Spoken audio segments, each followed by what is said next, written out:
Both BJP Congress ಎಲ್ಲ ಲೀಡ್ರು ವಕ್ಫ್ ಆಸ್ತಿಗಳಲ್ಲಿ ಎಲ್ಲ ಅವರೇ ಬೆನಿಫಿಷಿಯರಿಗಳು.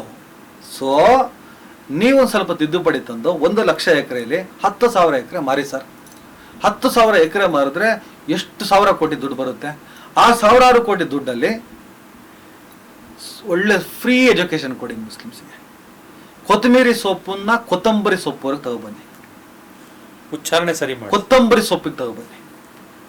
ಕನ್ನಡ ಪ್ರತಿ ನಾಡಲ್ಲೂ ಕನ್ನಡ, ತಮಿಳ್ನಾಡದ ತಮಿಳು, ಅಲ್ಲಿನ ಆ ಭಾಷೆಯನ್ನ ಅದ್ಭುತವಾಗಿ ರಾಚಿಂತನ ರವೂಫ ಮಾತಾಡ್ತಾನಲ್ಲ ಇದನ್ನ ತುಂಬಿಸಿ ಯಾವ ಆಸ್ಪತ್ರೆ ಕಟ್ಟಿದ್ರ, ಸ್ಕೂಲ್ ಕಟ್ಟಿದ್ರ ಸರ್. ವಕ್ಫ್ ಅನ್ನೋ ಜಗತ್ತು ಒಳಗಡೆ ಆ ಒಂದು ಪೊಸಿಷನ್ ಒಳಗಡೆ ಹೋದನೆಲ್ಲ ಶ್ರೀಮಂತ ಸರ್. ನನಗೆ 25,000 ಸಂಬಳ ಇತ್ತು ಅಂತ ಇದ್ದ ವ್ಯಕ್ತಿ ಅಲ್ಲಿ ಅಧ್ಯಕ್ಷನೋ ಉಪಾಧ್ಯಕ್ಷನೋ ಏನೋ ಆದ್ಮೇಲೆ 100 ಕೋಟಿ ಹೊಡೆಯ.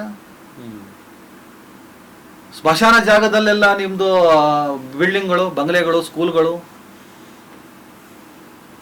ಮುಸಲ್ಮಾನರಿಗೆ ಯಾವ ಹಿಂದುತ್ವವಾದಿಗಳ ಶಾಪ. ನಿಮ್ಮ ಲೀಡರ್ಗಳೇ ನಿಮಗೆ ಒಂದ್ ರೀತಿ ದೊಡ್ಡ ಶತ್ರುಗಳು. ಅದಕ್ಕೆ ಹೇಳಿದೆ, ನೋ ಲೀಡರ್. ನಾನು ಯಾವತ್ತೂ ಇವ್ರನ್ನ ಮುಸ್ಲಿಂ ಲೀಡರ್ಗಳಂತ ಕನ್ಸಿಡರ್ ಮಾಡಲ್ಲ. ಮುಸ್ಲಿಂ ಮುಖ ಇರೋರು. ಇವತ್ತು ಕೂಡ ನಿಮ್ಮಲ್ಲಿ ದೊಡ್ಡ ಯುದ್ಧ ನಡೀತಿರೋದು ಯಾರು ಸರ್ವೋಚ್ಚ ನಾಯಕ ಮುಸ್ಲಿಂ ಸಮುದಾಯದಲ್ಲಿ ಅನ್ನುವಂಥ ದಾವಣಗೆರೆ ಪ್ರಶ್ನೆ ಆಗಿದ್ದು ಅದೇ ಅಲ್ವೇ? ಇದ್ದ 3 ಪೈಕಿ ಕದ್ದವರು ಯಾರು? ಇರೋ 3ರಲ್ಲಿ ಇವ್ರು ಸ್ವಲ್ಪ ಬೆಟರ್ ಅಷ್ಟೇ ಆಗ್ತಾರೆ. ಈಗ ಏನಂದ್ರೆ ಅವನೇನೋ ಮಾಡಿಲ್ಲ, ಇವನೇನೋ ಮಾಡಿಲ್ಲ, ಅವನೇನೋ ಮಾಡಿಲ್ಲ. ಓಲ್ ಏನು ಮಾಡ್ದ, ಚೂರು ಏನೋ ಚೂರು ದಾನ ಧರ್ಮ, ಅವನು ಚೂರು ಓಕೆ ಅಷ್ಟೇ. ಆಸ್ ಎ ಕಮ್ಯುನಿಟಿ ಕನ್ಸರ್ನ್ ನನ್ನ ಪ್ರಕಾರ ಟೋಟಲಿ ಮಾಡಿಲ್ಲ. ಇದ್ರ ನಜರ್ ಸಾಹೇಬ್ರು ಇದ್ರು, ಜಾಫರ್ ಶರೀಫ್ ಅವರೆಲ್ಲ ಇದ್ದಾರೆ. ಅದು ಕಂಪ್ಲೀಟ್ ಆಗಿ ಒಂದು ಕಮ್ಯುನಿಟಿಗೋಸ್ಕರ ಇಲ್ಲ. ನೋಡಿ, ಇವತ್ತು ಇಡೀ ದೇಶದಲ್ಲಿ ಹೆಚ್ಚು 28-30 ಕೋಟಿ ಮುಸ್ಲಿಂ ಅಂತೀವಿ. ಯಾರು ನೀವು ಲೀಡ್ರು? ಯಾರಿದ್ದಾರೆ? ಧಾರ್ಮಿಕ ಲೀಡರ್ಗಳು ವಾಯ್ಸ್ ಮಾತ್ರ ಕೇಳಿಸುತ್ತೆ. ಅದೇನು ಅವರು ಬಿಜೆಪಿ ಅಡ್ಜಸ್ಟ್ಮೆಂಟ್, ಆ ಅಡ್ಜಸ್ಟ್ಮೆಂಟ್ ಕಥೆಗಳಿದಾವೆ. ನಿಜಾನ ಸುಳ್ಳು ನಮಗೂ ಗೊತ್ತಿಲ್ಲ, ನಮ್ಗೆ ಇಂಟ್ರೆಸ್ಟ್ ಇಲ್ಲ, ಅಲ್ಲಿ ಫೋಕಸ್ ಆಗಿಲ್ಲ. ಯಾರು ಕರ್ನಾಟಕ ಒಂದು ವಾಯ್ಸು ಕರ್ನಾಟಕದಲ್ಲಿ ಯಾರು ನೀವು ಕೇಳ್ಕೊಂಡಂಗೆ? ಜಮೀರಾ, ಹ್ಯಾರಿಸಾ? ಇರೋ ಎಲ್ಲರಲ್ಲೂ ಸ್ವಲ್ಪ ಜಮೀರು ಸ್ವಲ್ಪ ಹೆಸರುವಾಸಿ ಸರ್.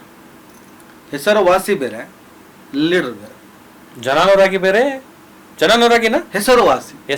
ಜನಾನುರಾಗಿ ಯಾರಿದ್ದಾರೆ? ಸ್ವಲ್ಪ ಪರವಾಗಿಲ್ಲ ಒಂಚೂರು ಸರ್. ಏನಾಗತ್ತೆ ಗೊತ್ತಾ, ಜನ ಎಲ್ಲಿ ಯಾರನ್ನ ಇಷ್ಟಪಡ್ತಾರೆ ಗೊತ್ತಾ? ಧರ್ಮನ್ ಬಿಟ್ಟು ಯಾರು ಬೆಳಗ್ಗೆ ಇಸ್ತ್ರಿ ಮಾಡಿಕೊಂಡು ಕೋಟ್ ಗೀಟ್ ಹಾಕೊಂಡು ಹೊರಗೆ ಬಂದು ಜನರಿಂದ ಸ್ವಲ್ಪ ಗ್ಯಾಪಲ್ಲಿ ನಿಂತ್ಕೊಂಡು ವಾಪಸ್ ಸಂಜೆ ರಾತ್ರಿ ಮನೆಗೆ ಹೋಗ್ಬೇಕಾದ್ರೆ ಒಂದೇ ಒಂದು ಆಗದ ಹಾಗೆ ಹೋಗ್ತಾನಲ್ಲ, ಅಂತವ್ರನ್ನ ಜನ ಇಷ್ಟಪಡಲ್ಲ. ಹೌದು. ನೀ ಏನ ಗೊತ್ತಿಲ್ಲ, ನಿನ್ನ ಬಾಯಲ್ಲಿ ಇರೋದನ್ನ ಕಿತ್ ಹಂಗೆ ಬಾಯಿಗೆ ಹಾಕಿ ತಿಂದ್ಬಿಡ್ತಾರೆ. ಏನದು ವೈರಲ್ ಮನುಷ್ಯ ಸರ್. ಜಮೀರ್ ಯಾಕೆ ಇಷ್ಟ ಆದ್ರೆ ಗೊತ್ತಾ? ಕ್ಯಾಮ ಅಂತ ಹೇಳ್ಬಿಟ್ಟು ಹೋದ್ ಎಲ್ಲಾಯ್ತು ಅಲ್ಲಿ ಬಿದ್ದು ಬೋಡ್ಲಿ ಎದ್ದು ಬಂದು ಗಲೀಜು ಇನ್ನೊಂದಾದ್ರೆ ಇದು ಜಮೀರ್ ಹಂಗೆ ಇಷ್ಟ ಆಗೋದು ಜನರಿಗೆ. ಕಮ್ಯುನಿಟಿಗೆ ನೀವು ಆ ಕಮ್ಯುನಿಟಿಗೆ ಒಳ್ಳೇದು ಮಾಡ್ಬೇಕಂದ್ರೆ ಅವರಿಗೆ ರಾಜಕೀಯವಾಗಿ ಮಾಡಬೇಕು, ಶೈಕ್ಷಣಿಕವಾಗಿ ಮಾಡಬೇಕು, ಸಾಮಾಜಿಕವಾಗಿ ಮಾಡಬೇಕು. ದಾನ ಧರ್ಮ ಪ್ರೀತಿ ವಿಶ್ವಾಸ ತಪ್ಪಿಕೊಂಡು 50,000 1,00,000 ಕೊಟ್ಟರೆ ಅದು ನಿಮ್ಮ ವೈಯಕ್ತಿಕ ದುಡ್ಡು ನೀವು ದಾನ ಮಾಡಿ ಒಳ್ಳೆ ಮನುಷ್ಯ ಆಗಿ ತೊಂದರೆ ಇಲ್ಲ. ಆದರೆ ಅವಕಾಶಗಳಿದ್ದಾಗ ಆ ಅವಕಾಶಗಳ ಅಡಿಯಲ್ಲಿ ಅವ್ರನ್ನ ಬೆಳೆಸುವಂಥ ಕೆಲಸ ಮಾಡಬೇಕು. ಎಲ್ಲಿವರೆಗೂ ಕೊತ್ತಂಬರಿ ಸೊಪ್ಪನ್ನ ಉಳಿಸ್ಕೊಂಡು ಕೊತ್ತಂಬರಿ ಸೊಪ್ಪುವರೆಗೂ ನೀವು ತಗೊಂಡೋಗಲ್ವೋ ಅಲ್ಲಿವರೆಗೂ ಆ ಸಮುದಾಯವನ್ನು ಅಲ್ಲೇ ಇಡ್ತಾರೆ. ಇದನ್ನೆಲ್ಲ ಮಾತಾಡಿದ್ರೆ ನಾನು ಕೋಮುವಾದಿ, ಹಿಂದೂರು. ಎಲ್ಲಿತ್ತು ಸರ್ ಹಿಂದೂ ಇರೋದು ಅದರಲ್ಲಿ? ಇಷ್ಟೇ. ಈಗ ನಂಗೆ ಮಾತಾಡಿದ ತಕ್ಷಣ ನರಿಗೆ ಇರೋ 4 ಜನ ಯೋಚನೆ ಮಾಡ್ತಾರೆ, ಇವ್ ನನಗೆ ಹೇಳಿದ್ವು ಅಂತ. ಕುಂಬಳಕಾಯಿ ಕಳಾಗ್ಬಿಡ್ತಾರೆ. ಅವರವರ ಭಾವಕ್ಕೆ ಬಿಡಿ, ಅವರವರ ಭಾವಕ್ಕೆ. ಸರ್ ಇನ್ನೊಂದು ಕೊನೆ ಕ್ವಶನ್.